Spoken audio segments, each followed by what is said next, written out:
Amma baxın Mişan bəy, biz indi elə yerlər var ki, deyirik ki, biz bunu yadda saxlamalıyıq. Məsəl üçün mən övladlarımdan götürüm.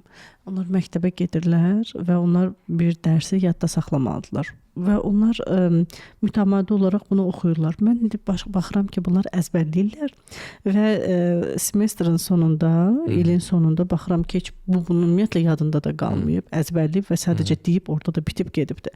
Burada bu texnikalar necə işə düşməlidir ki, misal üçün, mən anayam elə mənim maraqlıdır ki, neyniyim ki, mənim uşağım dərsini oxusun və yadında qalsın, amma əzbərləməsin.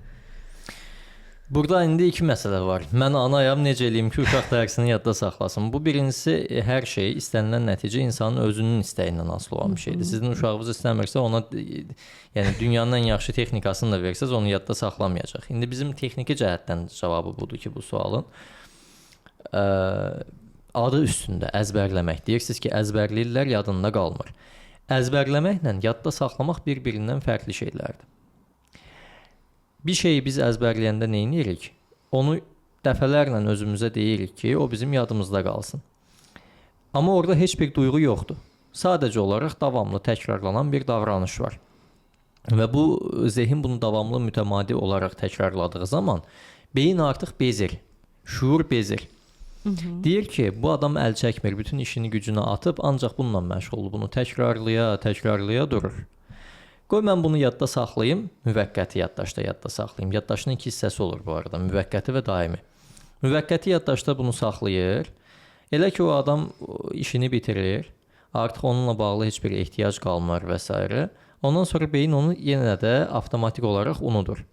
Ki, diqqətini getsin, başqa bir şeyə cəmləsin, başqa bir şeylə məşğul olsun. Şuurlu zehnin kapasitəsi çox limitlidir.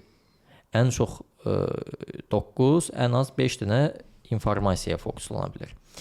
Ona görə də bir şeyi davamlı şəkildə özümüzə deyib əzbərlədiyimiz zaman orada heç bir məna olmur. Beyin də məna yükləmədiyi bir şey yadda saxlamır. Çünki onun üçün mənasız gəlir. Amma duyğuların olduğu bir şeyə məna yükləyir. Bu çox qarşılaşdığımız bir haldır. İndi deyə bilərsiniz ki, bir insan deyək ki, imtahana girəcək. O onun üçün həyati dərəcədə önəmlidir. Mənalıdır. Amma beyin elə işləmir. Beyin ona duyğu yükləməyibsə, o onun üçün mənasızdır.